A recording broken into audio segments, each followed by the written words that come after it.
안녕하세요. 저는 50살의 장애인으로 인생을 살아가는 여자입니다. 장애인으로 살아가는 인생은 그리 행복하지만은 않답니다.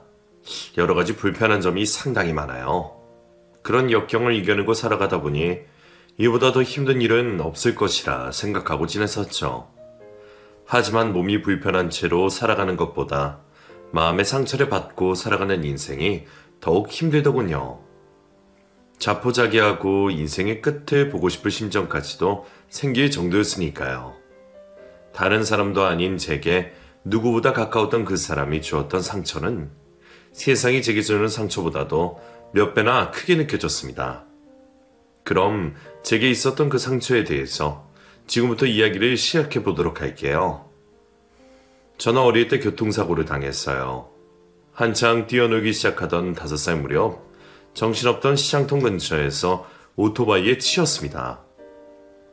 어렴풋이 나던 그때의 기억은 너무 충격적이라서 중간중간 끊기는데 너무 아프다는 느낌보다는 정신도 없고 뭐가 뭔지 하나도 모르겠는 그런 느낌이었어요. 사람들이 말하는데 저는 그 당시 너무 놀라 울지도 않고 어리둥절해 있다가 정신을 잃었다고 하더군요. 갑작스러운 오토바이 사고로 그때부터 저는 다리를 저는 장애인이 되었습니다. 오랜 시간 병원에 누워있다가 퇴원을 했던 기억이 있지만 제 다리는 마음대로 움직이지 않더군요.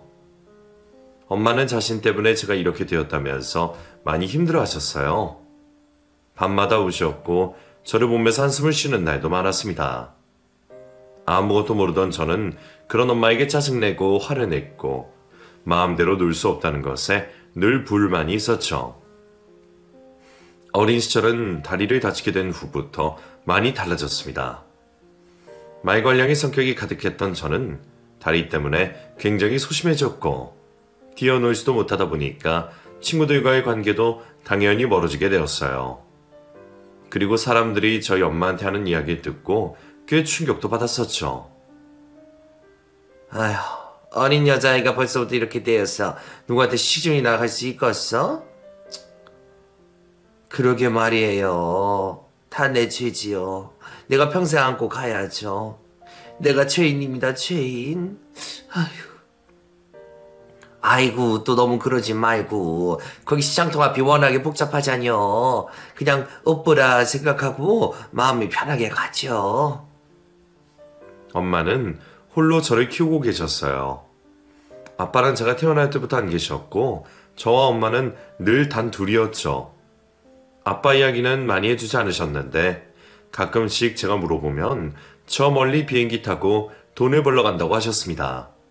하지만 제가 성인이 되었을 때에도 아빠는 집에 오지 않으셨어요. 엄마는 제가 성인이 되었을 때도 항상 걱정이 많으셨습니다. 제 다리가 이렇다 보니 저랑 결혼할 남자가 없을 것이라며 매일 잠도 못 주무시고 고민을 하셨죠. 엄마가 이렇게까지 결혼에 대해서 걱정을 하신 이유는 자신이 혼자 인생을 살아보니 인생이 너무나 힘들어서 그렇다고 하시더라고요. 집안에 남자가 있는 것과 없는 것이 차이가 많이 난다면서 제가 여자의 몸으로 혼자 살아가다 보면 힘들 것이라는 말씀을 많이 하셨어요. 처음에는 엄마의 이런 말이 잘 이해가 되지 않았습니다. 여태껏 그랬듯이 혼자 씩씩하게 열심히 살아가면 될 것이라고 생각이 들었었거든요. 어찌어찌해서 전문대학까지 나오게 되었고 작지만 분위기 좋은 직장에 취직도 해서 다니고 있었고요. 때때로 직구전 친구들이 저를 장애인이라고 놀리고 다리를 비하는 욕도 쉽게 했었지만 점차 그런 말들도 참아낼 수 있었습니다. 그래야만 제가 살 수 있었거든요. 무슨 일을 하던 아주 활발하게 지내지는 못했지만 그럭저럭 저 나름대로의 살 길을 찾으며 인생을 살아갔던 것 같아요. 그렇게 20대 중반이 되도록 엄마와 단 둘이서 알콩달콩 살았어요. 엄마도 저도 돈을 벌어서 맛있는 음식도 사 먹고 아껴 쓰며 살아가니 그래도 아주 어렵지 않게는 잘 살아갈 수 있겠더군요. 그러던 어느 날 제게 너무 힘든 일이 일어나고 말았습니다. 출근길 만원 버스에 올라타서 손잡이를 겨우겨우 잡고 비틀거리며 가고 있다가 버스가 급정을 했어요. 저도 모르게 손잡이를 놓쳤고 다리가 불편한 관계로 중심을 잡지 못한 채로 왼쪽 바닥 쪽으로 확 쓸려 넘어지면서 다른 사람들의 몸과 부딪혔는데요. 그때 어떤 남자가 제게 화를 벌어냈었어요. 아이씨, 정말 이 사람이 중요한 면접 보러 갔는데 이게 뭐야? 어머나, 죄송해요. 어떡해요? 어떡하죠? 세탁이라도 해드려야 될까요? 이게 그렇게 해서 될 일이야? 당장 시간도 늦었는데. 아, 뭐야, 장애인이었어? 아이, 정말 아침부터 재수없게 장애인 여자한테. 아, 하루 종일 재수 더럽게 없겠네. 저는 얼굴이 화끈거렸어요. 사람들이 일제히 제 다리를 쳐다보는 것만 같았죠.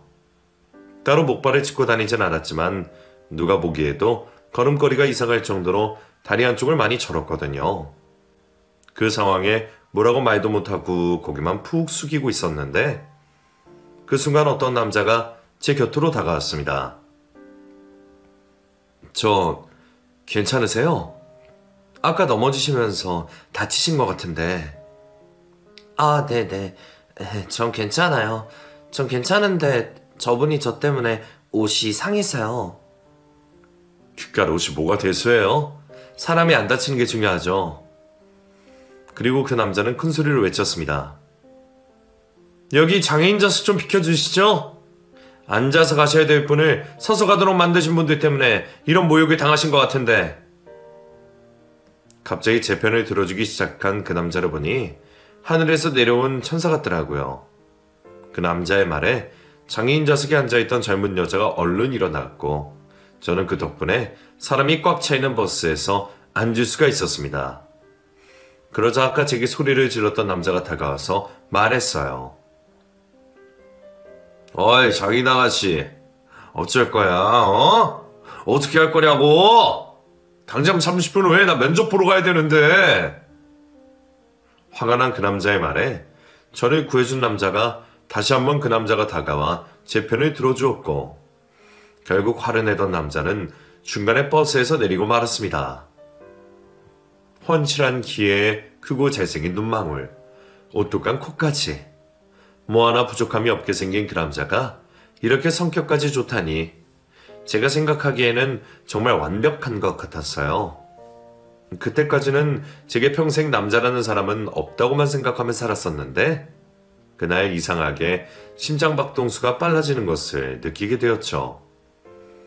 더군다나 그 남자는 제가 목적지에 다다라서 버스에서 내릴 때에도 저를 부축해 주었고 꼭 병원에 가고 왔으면 좋겠다고 따뜻한 말까지도 건넸습니다. 바보같이 그런 그 남자의 말에 제대로 대답도 못하고 고개를 숙이고 있던 저를 생각하니 창피하기도 하네요. 그날의 인연으로 저는 회사에 출근했어도 하루 종일 그 남자를 생각하는 시간이 많아졌어요. 늦바람이 무섭다고 한번 마음에 들어오고 나니 그때부터는 걷잡을 수 없이 그 마음이 커지더라고요. 제가 혼자서 피식대면서 웃고 멍하게 다른 생각을 하고 있는 것을 눈치챈 회사 언니가 제게 뭐 기분 좋은 일이 있느냐고 물을 정도였어요. 뭐 좋은 일 있어? 그만 좀 웃어. 입 찢어지겠다. 네? 아니에요. 좋은 일은요. 있구만 좋은 일. 귀신을 속이진 않아 못 속인다. 이건 분명 남자야 남자. 맞지? 내가 소개팅 시켜준다고 할 때는 그렇게 안 한다고 하더니만 어디 다른 데 가서 남자 만난 거야? 어? 아니에요. 그게 아니라 저기... 꼬치꼬치 물어보는 회사 언니에게 저는 그 남자와 있었던 일을 얘기해 주었어요. 그랬더니 그 언니가 같은 시간에 계속해서 버스를 타라고 하더라고요. 일단은 자주 마주치게 되면 고맙다고 밥이나 커피를 한 잔 산다고 말을 하라고 하면서 말이죠. 그 말을 듣고 저는 또 그대로 따라했습니다. 어디서 그런 용기가 나왔는지 모르겠지만 그날 이후 저는 매일 출근 시간에 같은 시간에 오는 버스를 타려고 했었어요. 어쩌다 하나를 놓치게 되려도 될까봐 그 불편한 다리로 엄청 빨리 걸었던 것 같아요. 그리고 며칠 후 드디어 버스에서 그 남자를 다시 마주치게 되었습니다. 꿈만 같았어요. 왜 그렇게 좋은지 아마 입이 귀에 걸렸을 거예요. 두근두근 심장박동이 막 빨라지고 혼자 난리도 아니었는데 저를 발견한 그 남자가 제게 먼저 다가왔습니다. 안녕하세요. 저 기억나세요? 그날 다치진 않았어요? 어머, 안녕하세요. 저는 괜찮아요. 그때 너무 감사해서 밥이라도 한 끼 대접하고 싶은데 혹시 연락처 좀 알려주실 수 있으세요? 저도 모르게 그 남자에게 단도직입적으로 연락처를 물어보고 말았어요. 그 남자는 잠시 당황한 내색을 하더니 자신의 연락처를 알려주었고 통화 가능한 시간까지도 함께 알려주었습니다. 그 연락처를 받고 얼마나 기분이 좋던지 그런 설레임은 난생 처음이었던 것 같아요. 다음날 저는 그 남자와 통화를 했고 저녁 약속까지 잡을 수 있었습니다. 저와 나이는 동갑이고 군대를 다녀와 대학교를 아직 졸업하지 않았다는 그 남자는 부모님이 원하시는 시험을 준비해야 해서 부담이 조금 있다는 말도 했어요. 조금 더 자세히 이야기를 물어보니 왠지 대답을 회피하는 것 같은 기분도 들었는데 나중에 알고 보니 그 남자의 집안이 꽤 잘 사는 집이더라고요. 아버지는 교육 공무원 쪽에 근무하고 계셨고 엄마도 좋은 직장에 다니시다가 몸이 좀 안 좋으셔서 얼마 전에 퇴사를 하셨다고 했어요. 그에 비해 저는 정말 보잘것없는 집안이었습니다. 엄마는 이런저런 식당 일을 하시면서 저를 키우셨고 아빠는 얼굴조차 기억하지 못하고 있으니까 말이죠. 더군다나 4년제의 좋은 대학을 다니던 그 남자와는 다르게 이름도 잘 모르는 전문대를 졸업한 장애인인 제가 그 남자에게 어울릴 수 있을까 하는 생각도 했습니다. 자존감이 많이 낮아진 저는 그 이후로 그 남자에게 연락하지 않았어요. 괜히 저 혼자만의 착각에 빠졌다가 나중에 상처만 받을 것 같았거든요. 그 후로 일주일이 지났을까? 그 남자에게서 먼저 연락이 왔어요. 그냥 궁금해서 연락했다고 하면서 시간 되면 커피라도 한잔 하자고 하더라고요. 부담스러워서 만나지 말까 하다가 저희 회사 근처로 온다고 하기에 어쩔 수 없이 나갔습니다. 요즘 바쁘셨나봐요. 잘 지내고 계셨어요? 네. 바쁘기도 했고요. 저희 뭐 따로 만날 일 없는 사람들이니까요. 그때는 제가 너무 감사한 마음에 저녁 식사 대접한 거고요. 그러세요? 저는 굉장히 편안한 느낌을 받아서 좋았는데 저 사실 부모님이 거는 기대도 크시고 시험 준비도 잘 안 되고 그래서 마음이 계속 힘들었거든요. 그런데 그쪽과 식사하던 날 정말 마음이 안정감이 들고 편안해서 또 뵙고 싶더라고요. 그 남자는 의외의 말을 제게 건넸습니다. 상상도 못한 그 말을 듣자마자 저는 또 얼굴이 시뻘개지고 제대로 고개를 들 수조차 없었어요. 외동아들로 자라서 부모님이 어렸을 때부터 많은 기대를 하셔서 너무나 힘들었다는 고백을 하면서 이상하게 저와 얘기하고 싶고 보호해주고 싶고 그런 마음이 들었다고 덧붙였어요. 저는 그날 이후 그 남자를 단 한순간도 잊을 수가 없었습니다. 밥을 먹을 때에도 잠을 잘 때에도 머릿속에서 떠나질 않았어요. 그런 저를 따뜻하게 대해주던 그 남자도 점점 제게 빠져들었고 저희는 얼마 후 연인으로 발전하게 되었어요. 태어나서 처음으로 연애를 해보니 너무 행복해서 미쳐버릴 것 같더라고요. 얼마 지나지도 않았는데 저는 그 남자에게 푹 빠져버렸고 때로는 애기가 되어서 투정까지도 부리고 매일 같이 있고 싶어 죽는 줄 알았어요. 그렇게 연애를 시작한 지 얼마 되지 않아 엄마는 제 연애 사실을 알게 되셨어요. 감기와 사랑은 숨길 수 없다고 하잖아요. 엄마에게 솔직하게 털어놓았고 축복해줄 줄 알았어요. 하지만 엄마는 정반대의 반응을 보이셨습니다. 저보고 그렇게 괜찮은 집안에서 저 같은 여자를 좋아할 리 없다면서 당장 헤어지라고 말씀하셨어요.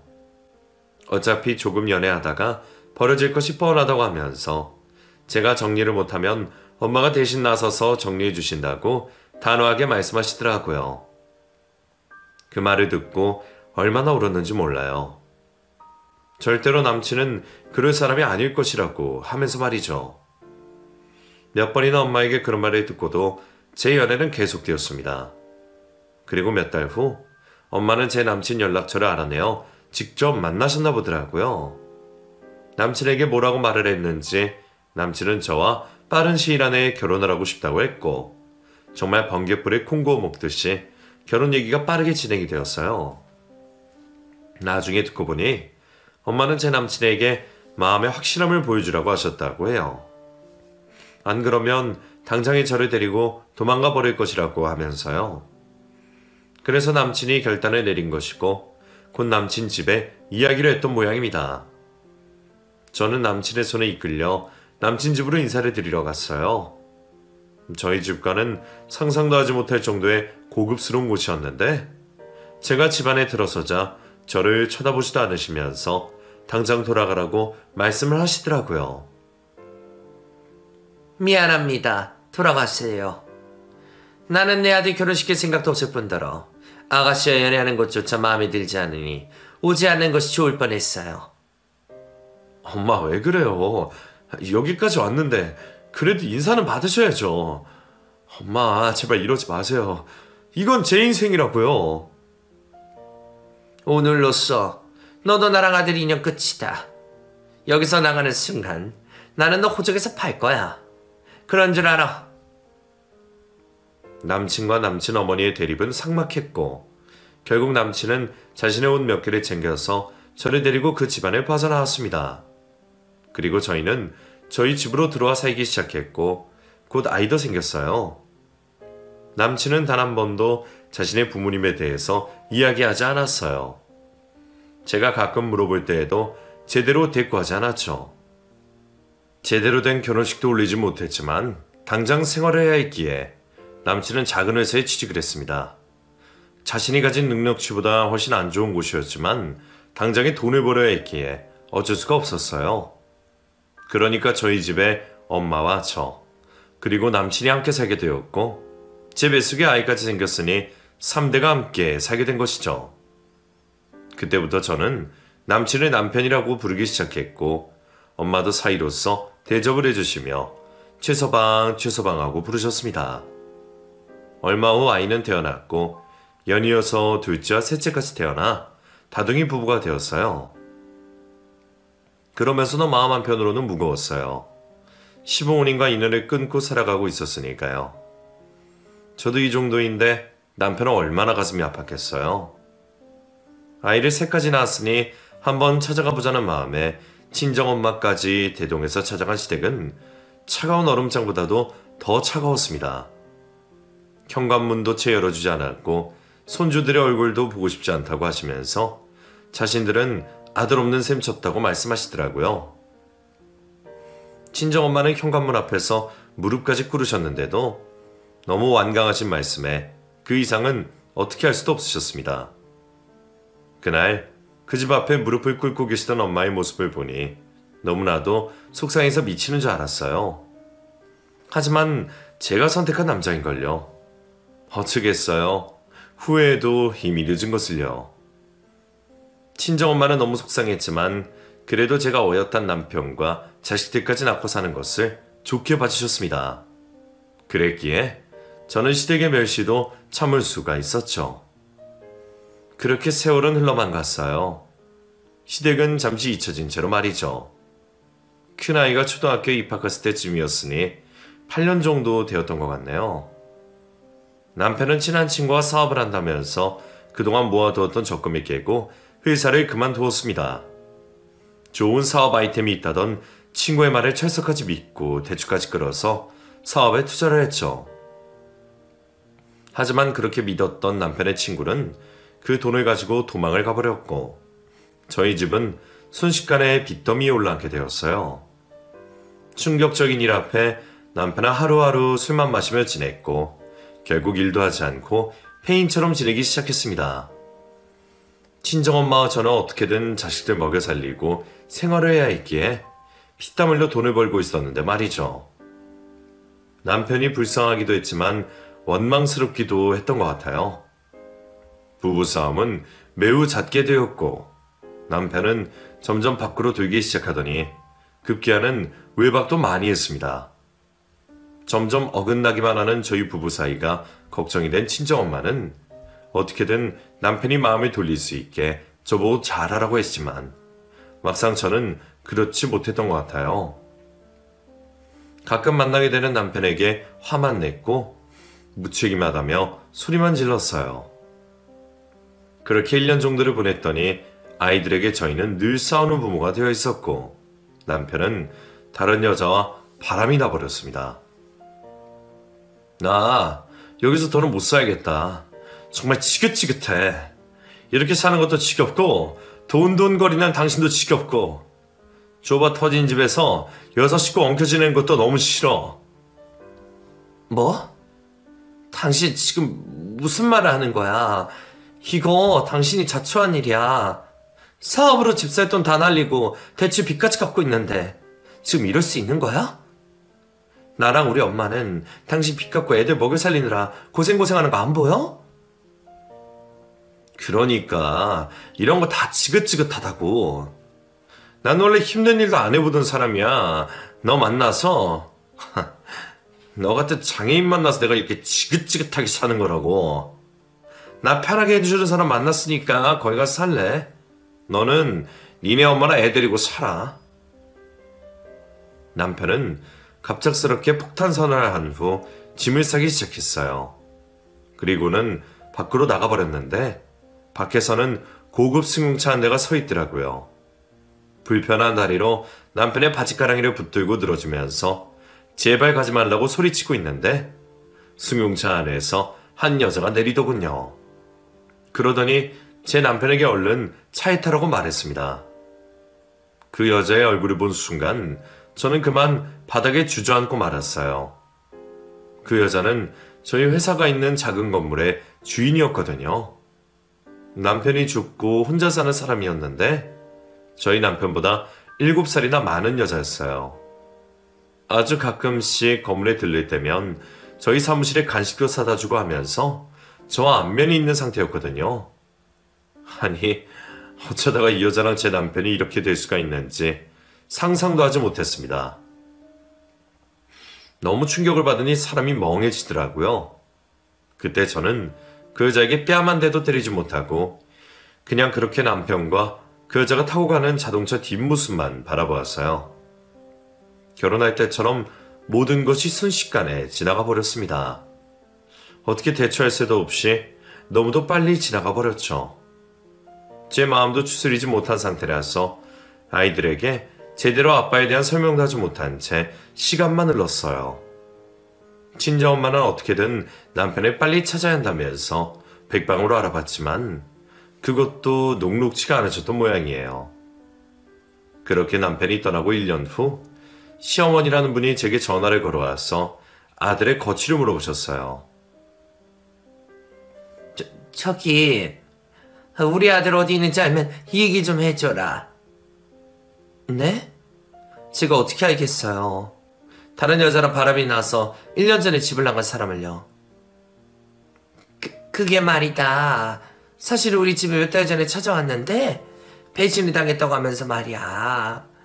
자기 어디 가서 죽을 거라고 그러면서 술을 취해 나갔는데 그 다음부터는 찾을 수가 있어야지. 내가 염치 없지만 너한테밖에 물어볼 사람이 더 있니? 그래도 애들이 있으니까 그 집에는 가끔 연락 올 거 아니니? 애들이 있다고 올 사람이었으면 진작이었겠죠.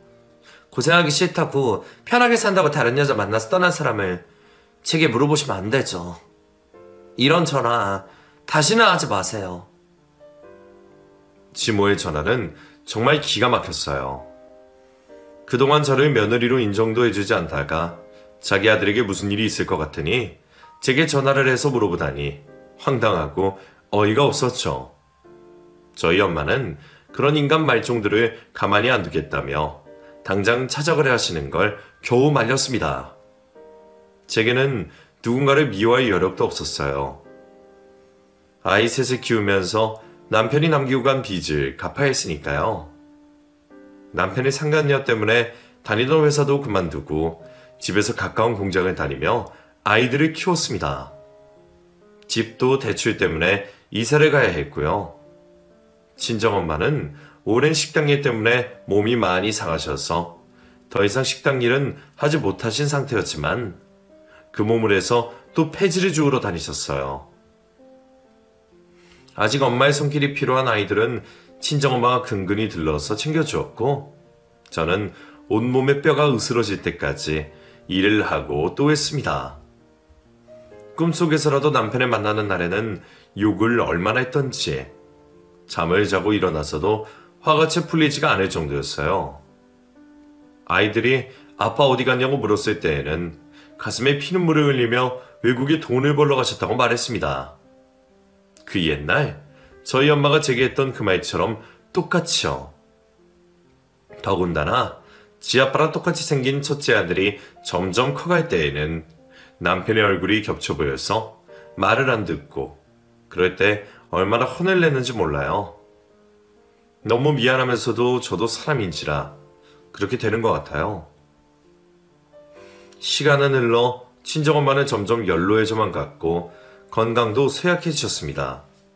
그러면서도 꼭 뭐라도 해서 돈을 벌어야 한다면서 폐지를 주우러 다니셨어요. 그리고 가끔씩 시아버지가 제게 전화를 걸거나 찾아와서 자신의 아들의 행방을 묻기도 하셨는데 그때마다 봉투에 돈을 조금씩 넣어주셨고 그 덕분에 그 아이들에게 가끔 고기도 사 먹일 수 있었던 것 같아요.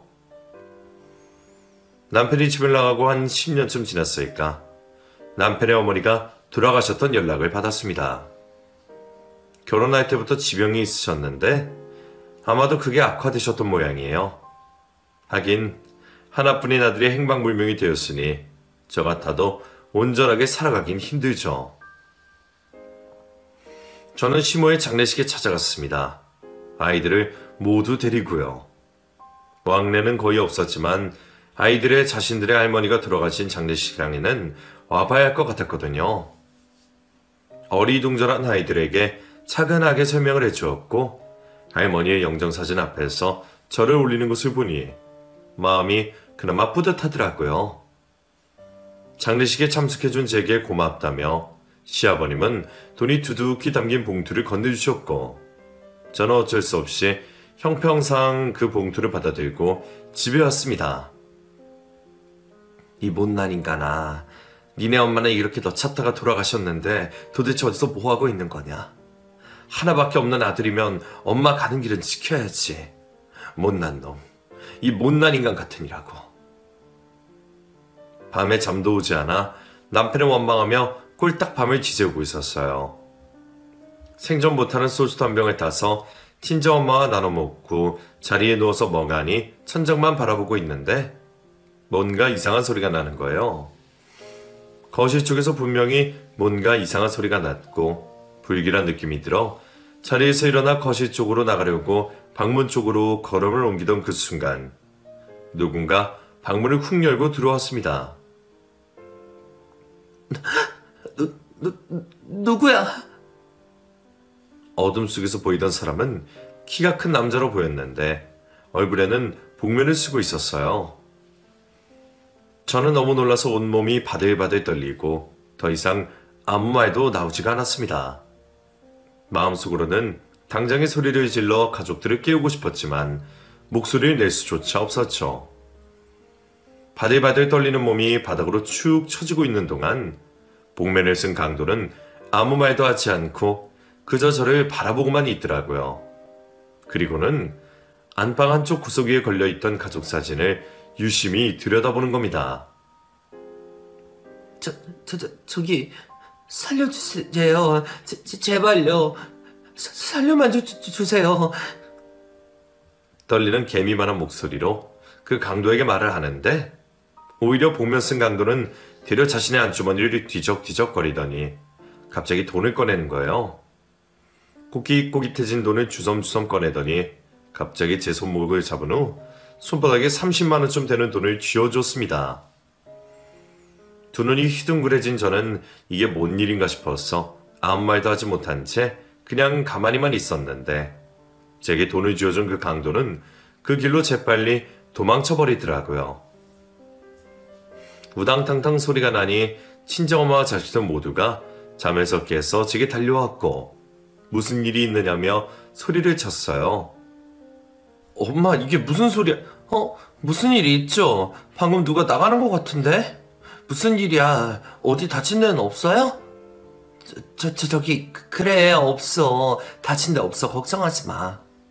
방금 뭐예요? 도둑이죠. 엄마 도둑이랑 마주친 거예요? 이 돈은 뭐예요? 그게, 저기 있잖아. 저는 순간 너무 놀라서 정신을 잃고 말았습니다. 그리고 한참 뒤에 정신이 들어 깨어났고 자식들은 그 사이 경찰에 신고를 해놨더라고요. 저는 마음을 가다듬고 경찰에게 있었던 일을 자세하게 이야기해 줬어요. 잃어버린 물품도 없고 협박도 안 받았으며 오히려 돈을 받았다고 했어요. 아무리 생각해도 뭔가 이상하다고 했고 가족들도 의아해했죠.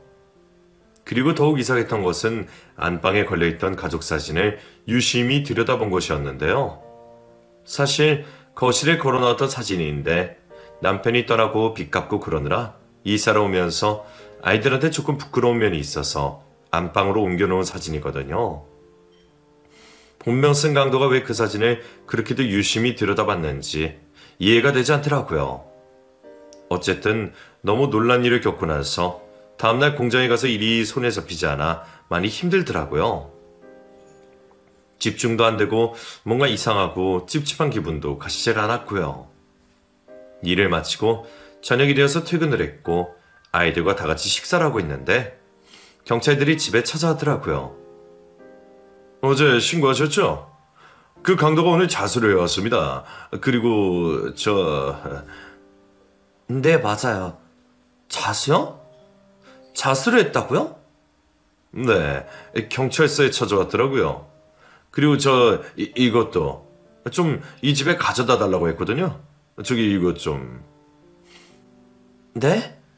이거요? 이게 뭐죠? 경찰은 금목걸이 하나, 시계 하나를 제게 건넸습니다. 그리고는 또 말을 이어갔어요. 최민석 씨 아시죠? 어제 그 복면 쓴 강도가 바로 최민석 씨예요. 그게 무슨 말씀이신지. 최민석이요? 네. 이 목걸이랑 시계도 비싸게 팔아서 이 집에 가져다 주려 했는데 그냥 이대로 드리는 것이 나을 듯 싶어서요. 경찰이 말한 최민석이란 사람은 다름 아닌 제 남편이었습니다. 아이들의 아빠이자 저희 엄마의 사위요. 10여 년 전 이 집을 떠나나간 바로 그 사람이요. 아이들은 아빠의 이름을 정확하게 알고 있었기에 그 이름을 듣자마자 깜짝 놀랐습니다. 그리고 온 집안이 눈물바다가 되었어요. 이게 어떻게 된 일인가 싶어 놀라기도 했지만 집 나가서 다른 년이랑 산다고 했던 남편이 복면 쓴 강도가 되어 있다니 상상도 못했던 일이죠. 화가 나기도 하고 막 복잡한 감정에 얽혀서 미쳐버릴 것 같았습니다. 경찰은 더 말에 덧붙였어요. 지금 최민석 씨 경찰서에 있어요. 저희는 이만 가보겠습니다. 막내딸은 어리둥절한 표정으로 저를 쳐다보면서 울면서 말했어요. 엄마 아빠 맞지? 최민석 우리 아빠잖아. 우리 아빠 맞잖아. 아빠 외국에 있다며. 아빠 외국에서 돈 벌고 있다고 했잖아. 그래서 못 오는 거라고. 근데 왜 아빠가 강도야? 우리 집에 강도로 온 거냐고. 그게 말이다. 그게 있잖아. 미안하다 우리 딸. 엄마가 솔직하게 이야기를 못했어. 엄마가 정말 미안해. 다 얘기해줄게. 이제 다 이야기해줄게. 저는 그때부터 아이들에게 그동안 있었던 일에 대해서 이야기를 꺼냈어요. 친정엄마는 이런 제 옆에 앉으셔서 눈물만 흘리고 계시다가 잠시 후 많이 속상하셨는지 자리를 떠나버리고 마셨습니다. 그리고 저는 다음날 경찰서를 찾아갔어요. 그곳에는 얼굴이 참 많이도 상한 남편이 구석에 앉아 있었죠. 다가가서 남편 앞에 서 있으니 남편은 제 얼굴을 보더니 아무 말도 하지 못한 채 눈물만 흘리며 고개를 떨구더군요. 더 이상 무슨 말을 할 수 있겠어요. 그렇게 멀끔하게 생겼던 남편은 흰머리가 가득하고 햇빛에 그을린 피부는 거뭇다 못해 거칠거칠해진 상태로 그렇게 앉아 있었습니다. 모진 인생을 돌고 돌아 다시 마주한 제 남편을 이렇게 보고 있으니 더 이상 화도 나지 않더라고요. 얼마나 못난 인생을 살았기에 자기 엄마 가는 길도 못 보고 도둑질이나 할까 하는 마음이 들어 안쓰럽기까지 했습니다. 나 보기 싫어? 왜 나를 안 봐? 여기 오지 마. 이런 데는 당신이 올 곳이 아니야. 나 같은 놈 절대 앞으로도 찾지 말고 이런 데도 오지 마. 미안해. 미안하다는 말로도 다 설명이 안 되는데 그냥 나 잊어줘. 걱정하지 마. 당신 같은 사람 진작에 다 잊고 살고 있었으니까. 그냥 당신은 머나마 외국 땅 가서 돈 벌고 있는 사람이었어. 근데 당신이 나타나서 이렇게 되는 거라고. 다시는 내 앞에 나타나지 마. 애들 혼란스럽게 하지 말고. 다시는. 이 못난 인간아. 얼마나 못났으면 네 엄마 임종도 못 지키고 도둑질하고 다니냐. 저는 흘러나오는 눈물을 멈출 수가 없었어요. 얼마나 눈물이 흐르던지 앞이 보이지 않을 지경이었습니다. 그 길로 경찰서를 벗어나왔고 시아버님께 전화를 걸어 남편이 있는 곳을 알려주었어요. 나중에 듣고 보니 시아버지와 함께 시어머니 산소를 찾아갔다고 하더군요. 저는 그렇게 남편을 온전하게 보내주기로 마음먹었어요. 이제 더 이상 이런 짓 안 한다고 사고가 했으니 믿어보기로 했고요. 하지만 그날 이후 남편의 모습이 쉽게 지워지지가 않았습니다. 머릿속에서 계속해서 떠오르는 남편의 모습에 하루하루 한숨이 들어만 갔어요. 아이들도 계속해서 남편에 대해서 물어보았고 친정엄마 역시 걱정이 가득한 목소리로 제게 물었습니다. 애비 어떻게 됐다니? 세상에 사람이 그런 꼴을 해가지고는 이게 다 어떻게 된 거야, 어? 이 세상 귀하게 살던 사람이 어쩌다 그런 꼴까지 된 거야. 엄마, 나도 몰라요. 이제 우리랑 관계 없는 사람이라고요. 이미 오래전에 우리 버리고 떠난 사람 뭐하러 궁금해요. 엄마도 이제 그만 궁금해하세요. 그냥 잊어요, 우리. 자식들이 이렇게 이어져 있는데 잊기는 어떻게 잊어. 큰애 봐라. 집이랑 아주 머리부터 발끝까지 젓가락질 하는 모습까지 아주 판박인데. 아이고, 아주 내가 못 살아. 잠도 오지 않아 저는 남편이 경찰을 통해 건네준 목걸이와 시계를 꺼내보았어요. 언제 산 건지 먼지가 가득하고 시계줄에 누렇게 때가 끼어져 있는 것을 준 걸 보면 아마 그 사람이 가진 전부였던 것 같아요. 복잡한 마음으로 하루하루를 살아가던 중 어느 날부터 집 앞에 쌀이 있었고 또 어느 날에는 검은 봉지 안에 고기가 들어있었습니다. 이게 뭐지 싶어 시아버님께 전화를 걸어보았지만 자신은 모르는 일이라고 말씀하시더라고요.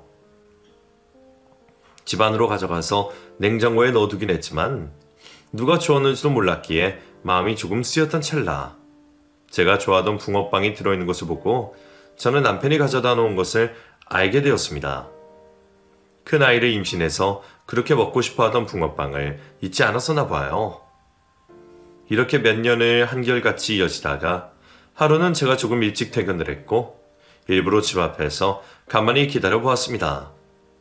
아니나 다를까 잠시 후 남편이 검은 봉지를 가지고 열심히 저희 집 쪽으로 걸어오고 있더군요. 저를 보고 화들짝 놀라서 손에 들고 있던 봉지를 놓쳤는데 그 안에는 따끈한 붕어빵이 들어있었습니다. 이렇게 자꾸 놓고 가면 모를 줄 알아? 당신인 거 다 알고 있다고. 그게 저기 그게 당신이 무슨 천사야? 천사도 아닌 사람이 왜 그렇게 몰래 두고 가? 들어와, 밥이나 먹고 가게. 어? 밥? 보아하니 어디서 밥도 못 얻고 다니는 것 같은데 온 김에 밥이나 먹고 가. 저는 남편에게 저녁을 먹고 가라고 했고 끝까지 들어오지 않고 우두커니 서 있던 남편의 등을 떠밀어 집 안으로 들어오게 했습니다. 집 안에는 친정엄마도 계셨고 세 아이 모두 들어와 있었어요. 아빠의 등장으로 세 아이는 그만 그 자리에서 얼음이 되었지만 친정엄마는 아무렇지 않게 말씀하셨어요. 아니 뭐하나. 치서봐. 땅 안 꺼지니까 얼른 앉아. 내가 된장찌개 끓여놨으니까. 식구끼리 밥 한 개 먹는 게 뭐가 됐으라고. 어여 앉아. 너네들로 앉아라. 상 피고 얼른. 아이들은 할머니 말을 듣고는 얼른 바닥에 상을 펴고 반찬을 나르고 숟가락도 가져다 놓았습니다. 모든 밥상이 다 차려지고 친정엄마는 얼른 밥을 먹자고 말씀하셨고 저희는 모두 다 상 앞에 앉아 밥 숟가락을 들기 시작했어요. 남편은 모든 가족이 모인 자리에서 얼굴도 채 들지 못하고 고개를 푹 숙이고 있었고 잠시 후 남편의 어깨가 흔들리며 우열하는 소리가 들렸습니다. 내가 미안하다. 정말 미안해. 내가 죄인이야. 나같이 나쁜 놈이 어떻게 다시 이 집에 들어올 수 있는지 모르겠다. 죄송합니다. 정말 미안해. 남편의 울음소리에 모든 가족들은 밥을 먹지도 못하고 눈물을 흘리기 시작했어요. 저는 그런 남편에게 말했죠. 뭘 잘했다고 밥상머리 앞에서 울고 있어. 얼른 밥이나 먹어. 이러다 다 식잖아. 얼른. 저 또한 눈물을 흘리며 말을 이어가고 있었죠. 내가 뒤늦게 잘못한 걸 알았을 때 이미 모든 상황은 안 좋아지고 난 후였어. 내가 미쳤었나 봐. 그 뒤로는 너무 미안해서 정말 너무 죄인이라서 차마 가족 앞에 나타낼 수가 없었어. 내가 무슨 수로 나타나? 뭘 잘했다고 나타나? 나 여기 있으면 안 되겠다. 이만 가볼게. 남편은 밥 한 숟가락 뜨지 못하고 그대로 그 자리에서 일어나려 했지만 하지만 그때 그런 남편을 붙잡은 것은 남편과 똑 닮은 큰아들이었어요. 큰아들은 조용히 일어나서 남편의 팔을 잡더니 함께 식사를 하자고 말했습니다. 저기 식사하세요. 우리 같이 밥 먹어요. 그냥 우리 같이 밥 먹어요. 가지 마세요. 아빠를 붙잡는 큰아들의 말에 저희 가족은 모두가 눈물바다가 되었습니다. 억누르고만 숨죽여 울고 있던 저도 더 이상은 참지 않고 큰 소리로 오해를 했어요. 한참을 그렇게 온 가족이 울고 나니 된장찌개는 다 식었고 떠놓은 밥도 다 식었습니다. 친정엄마는 눈물을 훔치시고는 얼른 다시 국과 밥을 떠오셨고 저희 가족은 그렇게 아주 오랜만에 다 같이 모여 식사를 했어요. 남편도 눈치를 살피더니 밥 한 숟가락을 떠서 입에 넣었고 된장찌개도 한 숟가락 떠서 입에 넣더군요.